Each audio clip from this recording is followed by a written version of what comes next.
เอาสบายดีพี่น้องเด้อที่ติดตามซองชีวิตของเฮาอยู่รัสเซียพี่น้องเอ้ย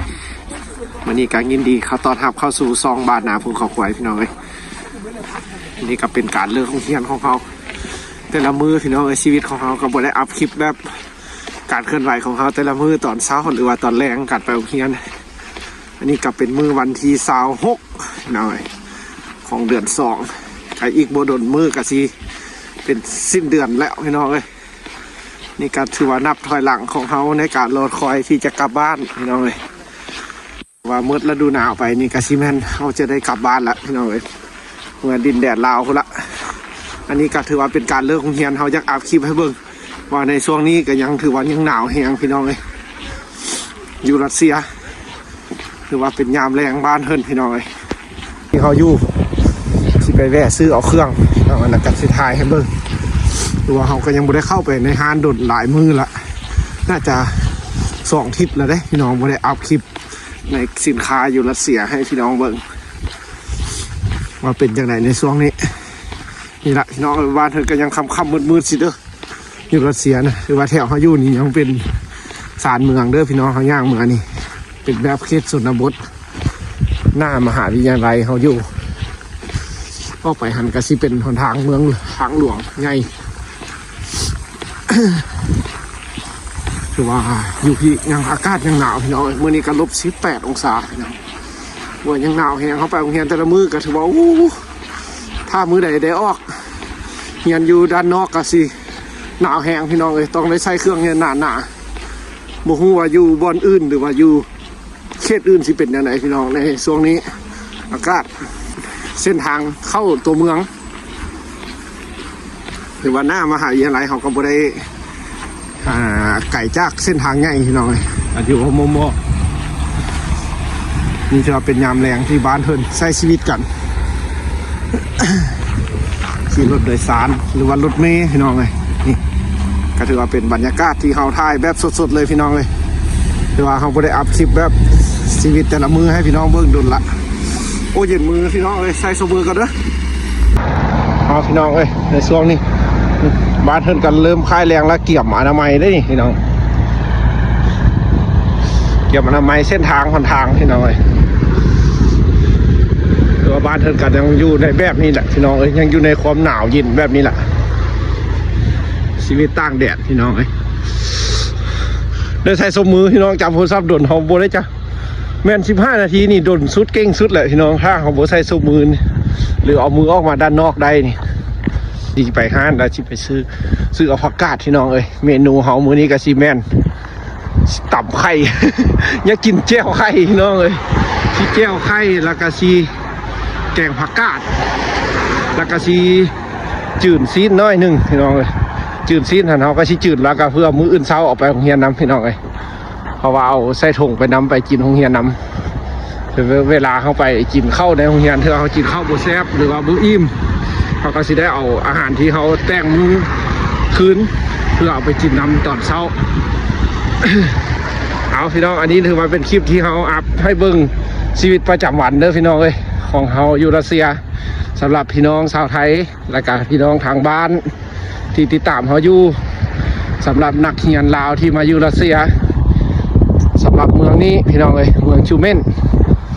ของประเทศรัสเซียบรรยากาศและชีวิตก็สิเป็นแบบนี้พี่น้องเอ้ยนี่คนอนามัยได้หิมะนี่แต่ละมือ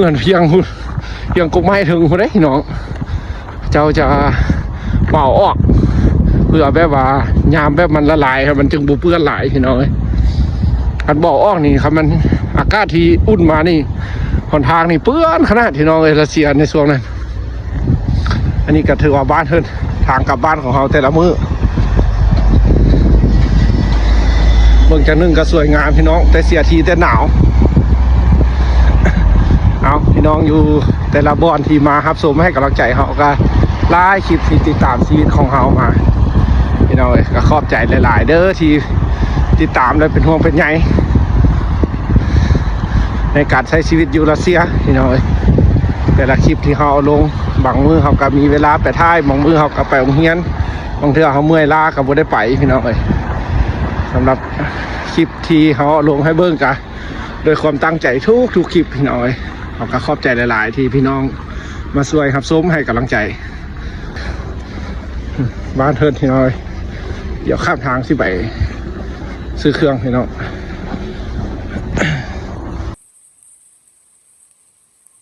พี่น้องเดี๋ยวเสียเอาผักกาดบัดนี้เอาผักกาดจากอันนึงต้นนึงอยากแกงผักกาดพี่น้องเลยแกงผักกาดแล้วก็แจ่วไข่ อาหารบ้านเทินพี่น้องอันนี้นะจิแกงผักกาดกินพี่น้องเลยมูซื้ออย่างไรได้ซื้อผักกาดก้อนหนึ่งแล้วเลี้ยวพี่น้องเอาผักกาดแล้วก็แจ่วไข่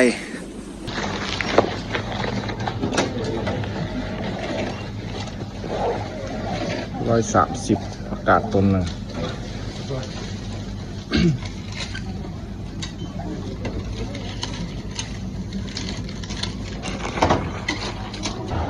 เนาะได้ผักกาดพี่น้องเอาต้นเดียว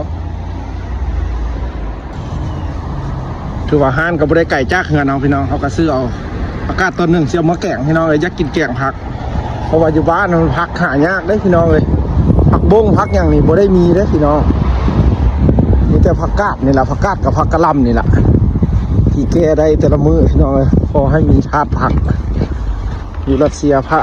ผักแพงพี่น้องเลย เอาเนาะเมื่อเงินก่อนแกงผักกินก่อนมื้อนี้นะ นี่แหละพี่น้องชีวิตแต่ละมื้อแต่ละวันของเรา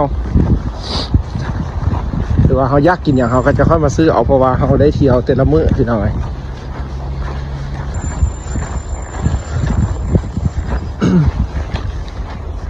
เอาพี่น้องขอบใจเด้อที่ติดตามรับชมสำหรับมื้อนี้ผักกะลาตัวนี้ก็แม่น130พี่น้องเลย130รูเบิลถ้าอยู่บ้านเฮากะซีทึกอยู่ประมาณอยู่35,000พี่น้องเพราะว่า100ทึกอยู่25,000น่าจะถ้าเงินบ้านกะซี100ประมาณ40 บาทพี่น้องถือว่าผักซ้ำนี้ก็แพงได้พี่น้องอยู่รัสเซียนะอยู่บ้านเฮาบ่ฮอด10 ปลายพันสักทีวันถือว่าเป็นพืชผักแพงพี่น้องในฤดูหนาวได้เป็นมักแตงบ่เป็นอย่างแห้งแพงพี่น้องเลยสำหรับสินค้าเป็นพืชเป็นอย่างอันนี้ก็เป็นงานที่เขาอยู่พี่น้องเลยเขากระชิถ่ายได้หลายคลิปละงานที่เขาเศร้าอยู่กระชีประมาณนี้แหละพี่น้องเลย เอาสำหรับผักกาดต้นเดียวพี่น้องมือนี้คลิปผมมีอย่างไรกินง่ายอยู่ง่ายสไตล์คนบ้านนอกบ้านนาพี่น้องเลยกินอย่างก็ได้อยู่บ้านเฮิรนเนี่ยกระเจให้ได้กระเจก็มี2 หน่วยผู้หนึ่งขึ้นเมืองแล้วก็โยนให้กระเดาเอาพี่น้องขอบใจที่ครับชมเฮาเดอร์สำหรับคลิปชีวิตอยู่รัสเซียเดี๋ยวขึ้นเมืองแต่งกินพี่น้องเลยเยี่ยมพักผ่อนแหงเอาบ๊ายบายต่อคลิปเมื่อวานนี้พี่น้องเลยเราจะอัปเดตให้เบิ้งชีวิตของเราในแต่ละมื้อพี่น้องเลยนี่ก็6 โมงเช้าย่างไปโรงเรียนบรรยากาศแต่ละมื้อพี่น้อง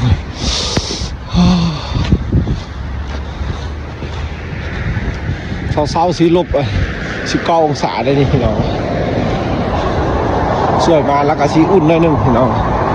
ไม่มีแสงแดดขึ้นแล้วก็สีอากาศสีอุ่นขึ้นมาหน่อยนึงอันนี้ก็เป็นเช้าเขาย่างไปโรงเรียนพี่น้อง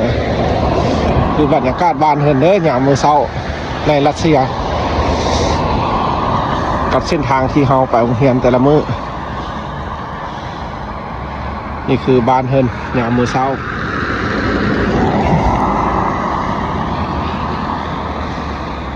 ต้นไม้ใบหญ้าก็ยังบ่มีใบพี่น้องในช่วงเดือน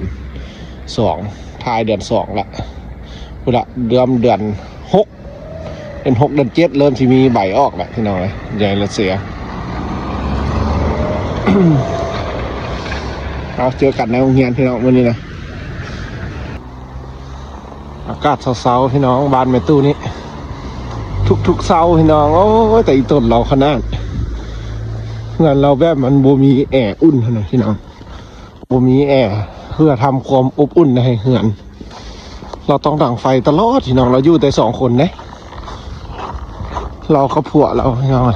ตูบน้อยๆสำนี่ มาแต่ละมือก็เห็นเราอนามัยบ้านตลอดเนาะเมืองเราด่างไฟให้ความอบอุ่นอยู่งั้นเนาะเศร้าๆเด้อนี่เด้อพี่น้องเอ้ยเย็นเป็นเย็นเลยมื้อนี้เนาะย่างผู้เดียวนึงหูจนเจ็บเบิดละถ่ายให้เบิ่งพี่น้องเอ้ยในชีวิตรัสเซียบ้านเมืองเพิ่นเป็นแนวใดพี่น้องเอ้ยสภาพอากาศ